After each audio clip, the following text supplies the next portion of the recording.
Vous écoutez France Bleu. Bienvenue au port du Crouesti.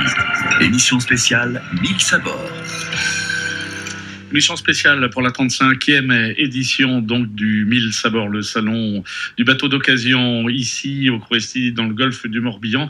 Et nous allons parler, heureusement ou plutôt malheureusement, bien de plastique, car vous le savez, ce plastique on le trouve partout, même dans le fond de l'eau de mer. Et ça c'est dramatique. Pour nous en parler, c'est Romain Sorlin qui est avec nous. Bonjour Romain. Bonjour Félix. Alors Romain, vous êtes à la tête d'une association qui s'appelle Sea Cleaners, c'est cela? Alors je suis pas à la tête de l'association, c'est Yvan Bourgnon, le navigateur qui est à la base du projet et qui est président de l'association. Moi je suis responsable du pôle bénévolat au sein de l'association, donc je m'occupe de l'ensemble des bénévoles sur le territoire.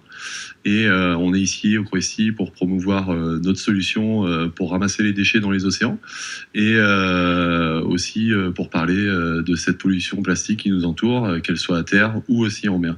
Alors, on a envie de le dire, c'est une goutte d'eau dans l'océan que d'aller chercher les plastiques au fond de l'océan. C'est ça ou pas? C'est ça, oui. Vu la quantité de plastique qui arrive chaque année dans les océans, on parle de 8 millions de tonnes, parfois 10, parfois 12, ça dépend des chiffres. Mais ce qui est hallucinant, c'est sûr qu'avec un bateau, on ne va pas dépolluer toute la planète, mais on apporte une solution au problème en espérant que plein d'autres se mettent en place. Et c'est aussi sensibiliser les populations, aller éduquer les populations là où on va aller, mais aussi ici chez nous, on ramasse encore beaucoup de mégots. Moi, là ici, j'ai vu sur les 1000 sabords qu'il y avait plein de petits cendriers qui étaient mis en place et je salue vraiment l'organisation par rapport à ça, parce que c'est peut-être le deuxième événement où je vois des cendriers qui sont posés comme ça en face des stands.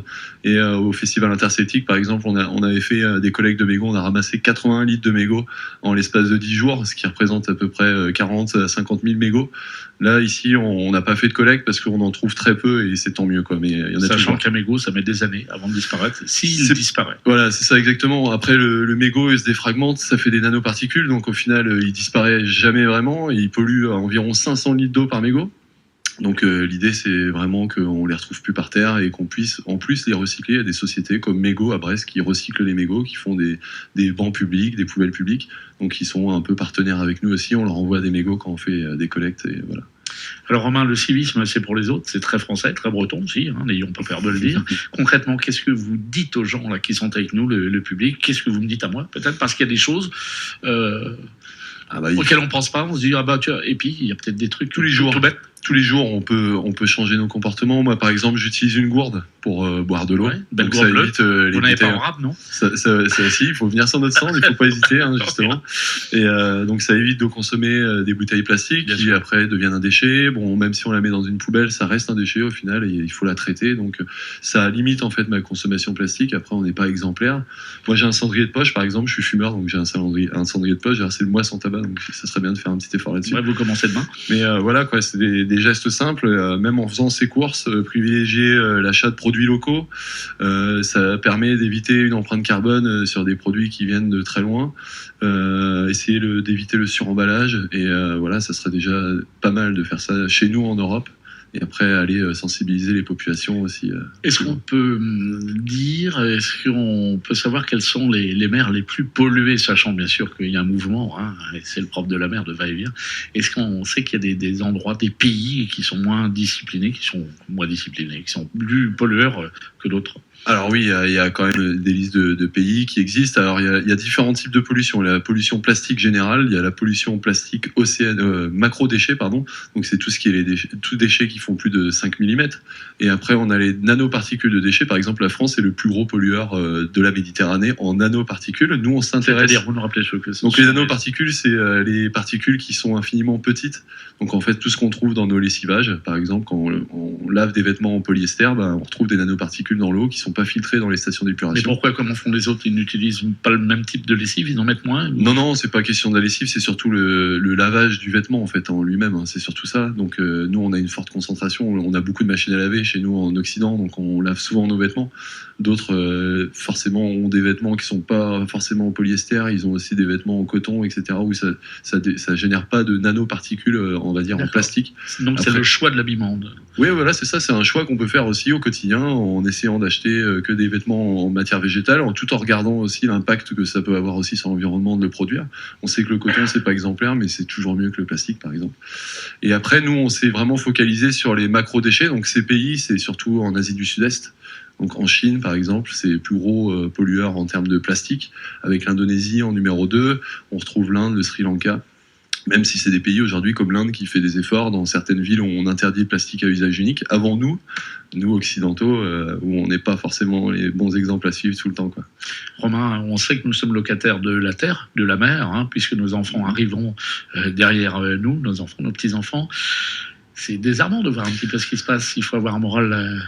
Alors ça fait peur, c'est sûr, mais après il faut avoir aussi un message positif. Voilà. Je pense que, comme Guérec disait tout à l'heure, Guérec Soudé avec sa poule, d'ailleurs l'histoire que j'adore, voilà, exactement, magnifique. je suis depuis très longtemps, depuis l'époque des Canaries, il n'avait pas encore la poule, et en fait il a dit une chose tout à l'heure, j'ai entendu sur vos antennes, il parlait il faut pas hésiter à partir, à faire les choses, sinon ça ne se fait pas en fait, et il a totalement raison, et c'est un peu l'esprit d'Yvan au départ en 2016, quand on a discuté ensemble, etc. Ouais, avec Yvan Bourgnon, c'était vraiment de partir à l'action.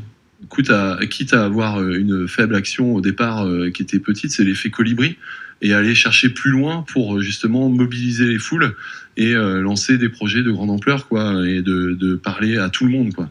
Alors Romain, vous allez dans les écoles, vous travaillez peut-être avec les centres nautiques bretons, vous allez expliquer certaines choses, faire des démonstrations. Oui, ça arrive. On a fait déjà un partenariat avec l'école de Brec, près de Auray, donc c'est proche de chez nous. Donc aujourd'hui, on est une quinzaine de salariés à l'association, donc on peut pas se disperser à partir partout, mais on a pas mal de bénévoles déjà qui commencent à travailler sur le terrain, à venir sur les événements, et on va aussi déjà dans quelques écoles. On a déjà fait des interventions sur le territoire français, dans des lycées comme le lycée Gardanne agricole dans le sud de la France, près de Aix, qui fait aussi des actions chaque année pour s'y tenir depuis la création de l'association. Et nous, en retour, en fait, on va faire de la sensibilisation, et aussi on essaye d'aller plus loin en les faisant passer à l'action. C'est-à-dire qu'on leur donne des démarches pour changer les comportements au sein de l'école même, ce qui fait que ça fait encore mieux un effet boule de neige, quoi, on va dire. Et là, vous avez eu un coup de feu extraordinaire avec le groupe Elmer Footbeat qui a fait cette chanson Le plastique, c'est fantastique. Et vous avez dramatique pour le coup.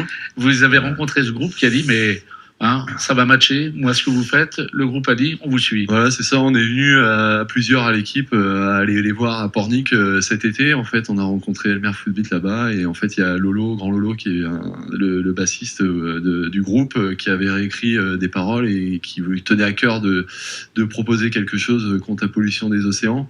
Et donc pour le coup, ils nous ont écrit la chanson et ils nous ont reversé les droits en plus sur la chanson. Tous les droits vont pour vous. Voilà, exactement. Il y a une autre association que je connais pas encore, qui va avoir un pourcentage sur les droits de la chanson. Alors les paroles ont été changées, ça donne le plastique, c'est dramatique. Eh bien, grâce à Gianni qui est en régie à Rennes, eh bien, on va écouter un extrait de ce titre qui est Elmer Footbeat a concocté pour vous, pour votre association Sea Cleaners. Le plastique, c'est dramatique. Le caoutchouc super fou. Nous l'affirmons sans problème. Oui, c'est mauvais pour les balais. Le plastique, c'est dramatique. Le caoutchouc super fou. C'est une question de respect. Sauvons la mer de nos rejets. Le plastique, c'est dramatique. Ah ouais, le plastique, c'est dramatique et ça va faire un carton, on le souhaite. Et si ça pouvait motiver des monsieur tout le monde, pas que les gens de la mer, mais autres, des actions telles que celle-ci, c'est encourageant. Oui, carrément. Oui. En plus, depuis le phénomène, donc on a eu plus de 2,2 millions, je crois, 2,3 millions de vues sur les réseaux sociaux, sur YouTube, et c'est passé un peu sur toutes les chaînes de télé, etc. Maintenant sur France Bleu, c'est super. Mais c'est avec plaisir. Et on a aussi depuis j'ai un engouement au niveau bénévolat. Je reçois tous les jours des inscriptions. Donc là j'ai plus de 400 noms qui se sont inscrits depuis le début de l'association, depuis qu'on a mis le formulaire en place en juin. Mais là ça s'accélère. Là en ce moment. Donc le profil des personnes qui viennent nous rejoindre, ils viennent de partout. C'est pas forcément des marins. C'est souvent il y a pas mal de plongeurs aussi, d'apnéistes, etc. qui nous rejoignent. Et on voit des actions, Romain, partout sur les chemins douaniers en Bretagne, partout sur les bords de côte, partout. Il y a un engouement terrible où tout le monde y va. Et en plus, c'est bon enfant. C'est très bon enfant. C'est dommage que la cause de dépollution, de nettoyage puisse faire communiquer les gens, mais c'est le truc positif et ça marche fort. Ah bah c'est ça, ouais. Il y a vraiment une dynamique positive des gens. C'est extrêmement rare qu'on a une vue négative en fait de ce qu'on fait. Les gens, même quand on fait des collectes de mégots, on pourrait stigmatiser le fumeur. Alors nous, c'est pas du tout notre but, donc on ramasse, on dit rien, on fait pas de leçon de morale, etc. Par contre, on expose Donc ça fait réfléchir. Et les gens trouvent la démarche super parce que c'est positif. Et il y a plein d'autres associations. On travaille aussi parfois avec Hirondelle qui se trouve du côté de Saint-Brévin, qui fait des ramassages tous les dimanches. Donc il ne faut pas hésiter à aller rencontrer toutes ces personnes-là. Et ils font tous un travail extraordinaire et pour la plupart bénévolement. Donc c'est aussi un réseau pour rencontrer des gens et c'est plutôt sympa, quoi. On rappelle le nom de votre association, Romain Sorlin, et votre adresse. Alors c'est The Sea Cleaner, donc on est à la Trinité-sur-Mer, donc n'hésitez pas à nous rejoindre sur les réseaux sociaux, sur internet. On a aussi le site web pour s'inscrire, pour devenir bénévole. Voilà. Merci Romain, bravo pour ce que vous faites. Je demandais au public d'applaudir Romain et toute son action qu'il mène avec ses amis dans cette belle association Sea Cleaners. Merci à vous d'être passé au micro de France Bleu et je vous dis très bon salon jusqu'à dimanche soir. Au revoir. Merci, au revoir. Vous écoutez France Bleu. Bienvenue au port du Crouesty. Émission spéciale 1000 sabords.